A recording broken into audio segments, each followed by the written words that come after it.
Bismillah,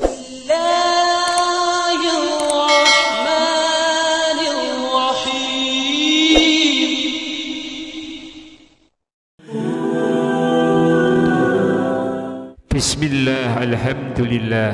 Jika video ini muncul di beranda YouTube-mu, ini adalah petunjuk dari Allah kepadamu. Setidaknya sempatkanlah menuliskan sholawat kepada Nabi Muhammad sallallahu alaihi wasallam di kolom komentar. Insya Allah bisa menjadi bukti kecintaan kita untuk mendapatkan syafaat kelak di akhirat.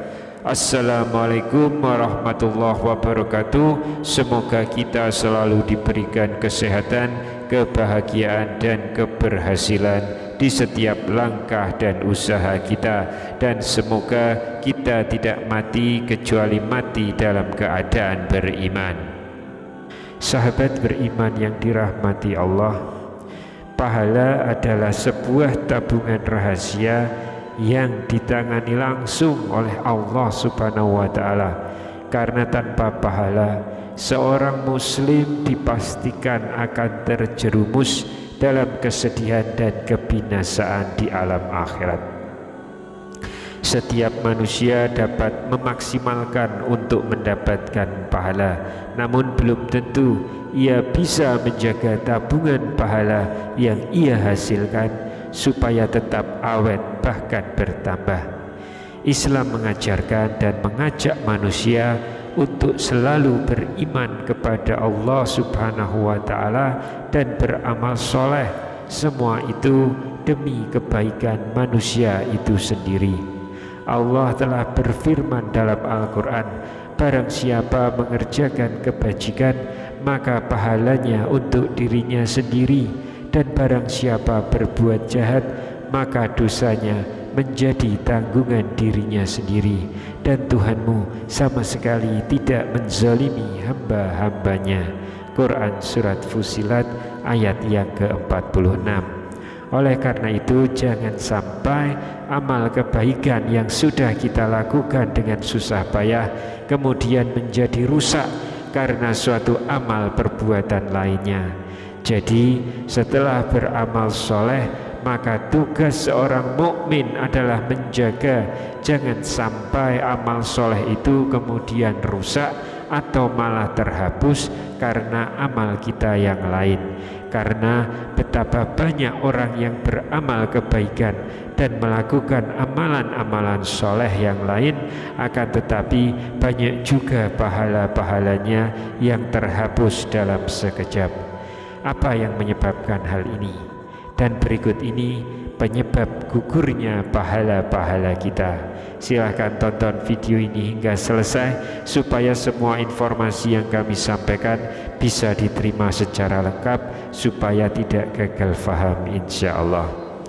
Penyebab yang pertama adalah ria. Ria adalah syirik kecil yang setiap manusia harus berhati-hati karenanya. Orang yang memiliki sifat ria akan mengerjakan segala kebaikan tidak diniatkan hanya untuk Allah Subhanahu wa ta'ala, tetapi hanya ingin dipuji oleh orang lain. Contoh ria seperti ini adalah selalu memiliki hasrat ingin dipuji atas amalan-amalan soleh yang telah dikerjakan, padahal telah disampaikan bahwa jika tangan kanan memberi, maka sembunyikan tangan kirimu. Pelaku ria seperti virus yang sulit dideteksi. Bisa saja kita merasa tidak sedang melakukan ria, tetapi lisan dan perilaku kita akan tercatat sebagai dosa yang bisa menghanguskan pahala kita. Oleh karena itu, sebaiknya kita lebih berhati-hati dan sembunyikanlah segala amalan kita dari orang lain, sebab kebahagiaan yang sesungguhnya adalah di akhirat kelak, bukan karena pujian dari orang lain. Imam Muslim meriwayatkan dalam sebuah hadis qudsi, Allah Subhanahu wa ta'ala berfirman, aku paling kaya, tidak butuh tandingan dan sekutu. Barang siapa beramal menyekutukanku kepada yang lain, maka aku tinggalkan amalannya dan tandingannya. Yang kedua adalah syirik. Ini adalah sebuah perbuatan menyekutukan Allah, seperti mengharap dan menyembah kepada selain Allah, percaya akan kekuatan selain kekuatan Allah, dan menyandarkan segala urusan kepada zat lain selain Allah Subhanahu wa ta'ala. Perbuatan syirik akan membuat pahala menjadi gugur dan pelakunya akan dimasukkan ke dalam neraka jahanam.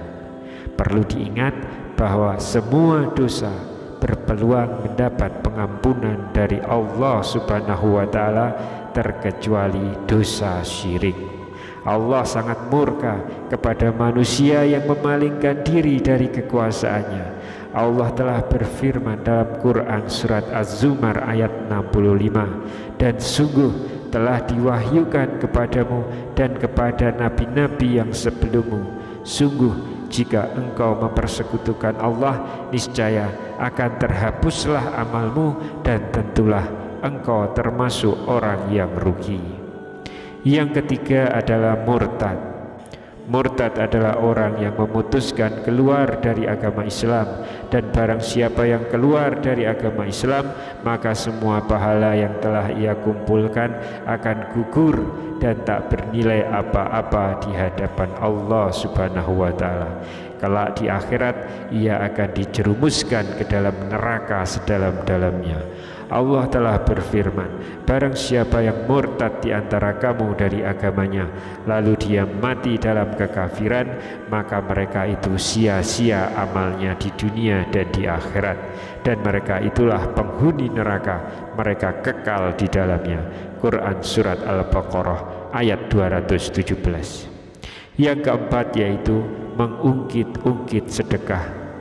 Tidak diperbolehkan seseorang untuk mengungkit-ungkit sedekah dan pemberian yang diserahkan kepada seseorang, apalagi jika ia berharap si penerima sedekah tersebut untuk berbuat baik kepada dirinya, maka itu adalah sebuah dosa dan bisa menggugurkan pahala amalan sedekah tersebut. Hal ini sama halnya dengan memberikan sedekah, tetapi dengan cara yang membuat si penerima merasa sakit hati dan terhina, seperti bersedekah dengan penuh kesombongan sambil mengejek atau menceritakan perihal sedekahnya kepada orang lain, sehingga si penerima menjadi malu dan tersakiti. Allah telah mengingatkan hal ini melalui Al-Quran. Wahai orang-orang yang beriman, janganlah kamu merusak sedekahmu dengan menyebut-nyebutnya dan menyakiti perasaan penerima, seperti orang yang menginfakkan hartanya karena ria atau pamer kepada manusia, dan dia tidak beriman kepada Allah dan juga hari akhir. Quran surat Al-Baqarah ayat 264. Yang kelima adalah bersumpah atas nama Allah.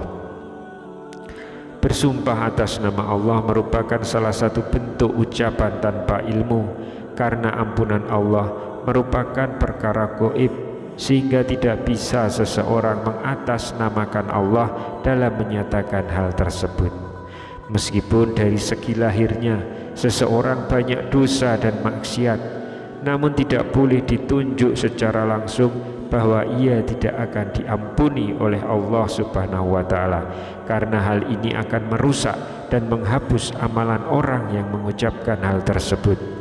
Karena bisa saja orang tersebut akan bertaubat dan Allah benar-benar mengampuninya. Dalam sebuah hadis dari Jundub radhiyallahu anhu, bahwasanya Rasulullah pernah mengisahkan ada seseorang yang berkata, demi Allah pasti tidak akan mengampuni si fulan. Maka Allah Subhanahu wa ta'ala berfirman, siapakah yang bersumpah atas namaku bahwa aku tidak akan mengampuni si fulan, sesungguhnya aku telah mengampuni si fulan dan aku menggugurkan amalmu. Hadis riwayat Muslim. Kemudian yang keenam adalah durhaka kepada kedua orang tua. Orang tua kita adalah orang yang harus kita hormati.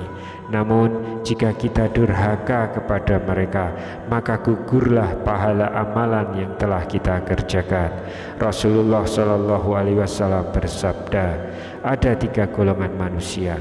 yang Allah tidak akan menerima dari mereka amalan wajib dan tidak pula amalan sunnah mereka pada hari kiamat kelak.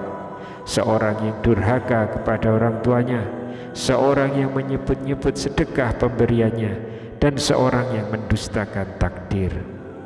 Sahabat beriman yang dirahmati Allah, itulah tadi 6 penyebab gugurnya pahala. Semoga Allah Subhanahu wa Ta'ala senantiasa membimbing hati kita sehingga mampu menghindar dari segala hal yang akan menggugurkan amalan kita atau mengurangi keberkahannya. Wallahu a'lam bishawab. Demikian yang bisa saya bagikan pada kesempatan kali ini. Semoga pembahasan ini dapat memberikan manfaat untuk kita semua. Amin ya rabbal alamin. Wassalamualaikum warahmatullahi wabarakatuh.